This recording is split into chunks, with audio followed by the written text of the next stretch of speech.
Good morning, students. In today's session, we are going to see critical peak pricing, time-based rate programs, testbed and benchmark system, smart grid improvements enabled by testbed, challenges of smart transmission, benefits of smart transmission system. So first we will see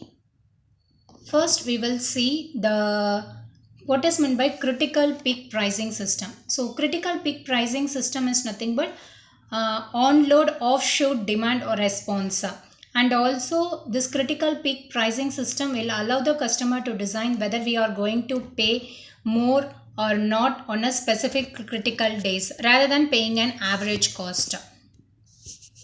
First, we will see the critical peak pricing system. So, the critical peak pricing system will deal with the offshore demand response. So, when utilities observe or anticipate high wholesale market prices or power system emerging conditions, they may call a critical event during a specified time period.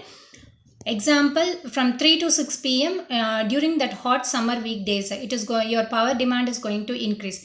Therefore, the price for the electricity during this time period is going to increase substantially. The two variants of this type of rate is one where the time and duration of the price increases are predetermined when the events are called, and another where the time and duration of the price increase may vary because based on the electric grid need to have the load reduced. So based on the load offshore demand response, critical peak pricing simply means the utilities that have the technology infrastructure in place to charge consumers more for energy during peak period. So it allows the customer to decide whether or not to pay more on a specific critical days rather paying the average cost. And also it helps the balance the cost and risk between the consumer and the utility, as well as providing a further incentive for consumers to reduce the energy consumption. This is all about your critical peak pricing. So with respect to critical peak pricing, the other important term is going to be a critical peak rebate. The critical peak rebate is nothing but it is the price for the electricity during which the time period remains same, but the customer is refunded at a single predetermined value for any reduction of the consumption. For example, if they got the power demand for 5 kilowatt, if they are consuming less, then the people will be rebated with the amount for any reduction in consumption with respect to the utility demanded.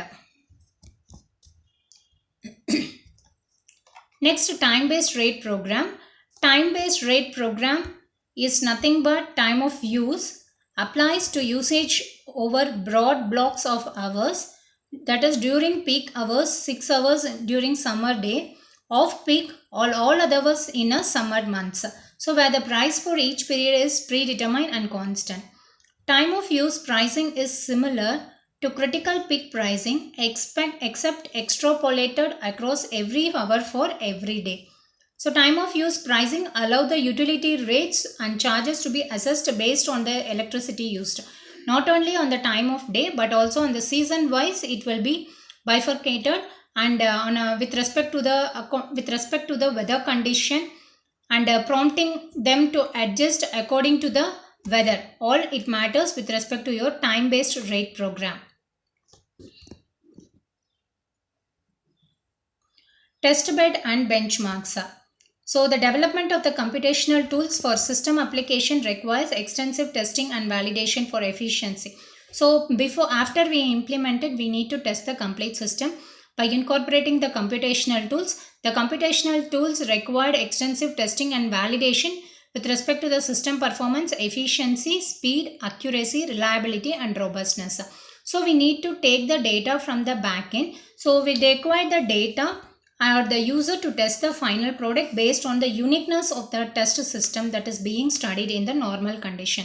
So under normal condition or emergency condition or restoration condition, the standards like the smart grid standards for interoperability, cyber security and managing uncertainty needs to be tested. So we have a different platform or the software environment for testing this smart grid system. So MATLAB based environment for generalizing the dynamic stochasticity, optimal power flow and variant.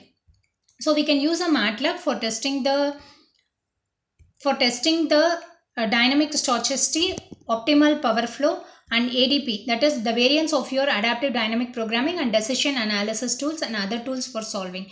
Suppose if you are using a Homer Pro software, it is best in the environment, it is best in the market in such a way that you can simulate the originally installed smart grid with the correct reading, with the correct rating of the system. Smart grid improvements enabled by the system. So here we are going to implement a new smart grid tools, software and equipment that are going to rapidly develop and being deployed in the national grid system.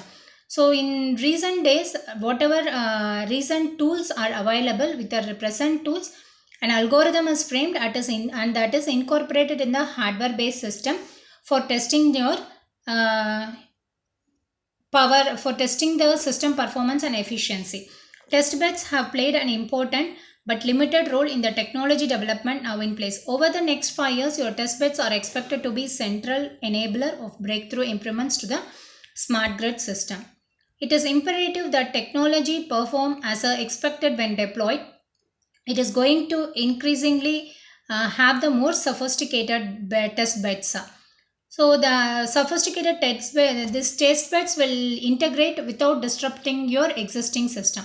So without making the present system to get destroyed, the test bed system has been incorporated to test the complete system with respect to the reliability, performance and efficiency. So a higher success rate for the smart grid R&D will be possible through this test bed validation and testing of new component, new smart grid, new concepts.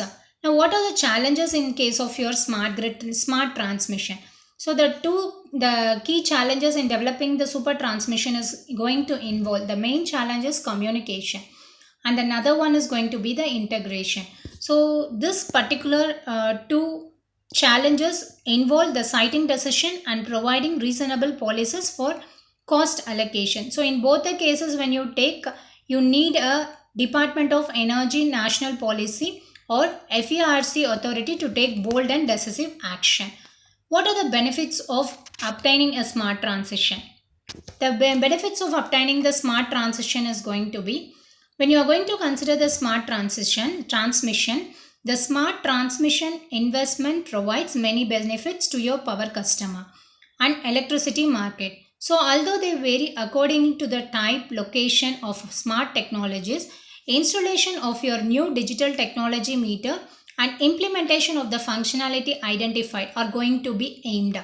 So the benefits of smart transmission is going to increase the reliability, then it is going to increase the electricity throughput at lower delivered cost, more efficient fuel for generation, yielding and lower air emission, greater use of renewable energy resources and clean generation resources with lower operational integration cost, more effective use of energy storage, reduce the cost of peak electricity and provision, facilitate the third party participation in the power system, and foster your wholesale and retail markets, improving the information available to the customer and market participants about the grid connection, prices and usages. So these are all going to be the benefits of the smart transmission system. So in this particular module, we have covered about the challenges, research, education and training that is required for the smart grid, and also case studies and test beds for the smart grid. Thank you, students.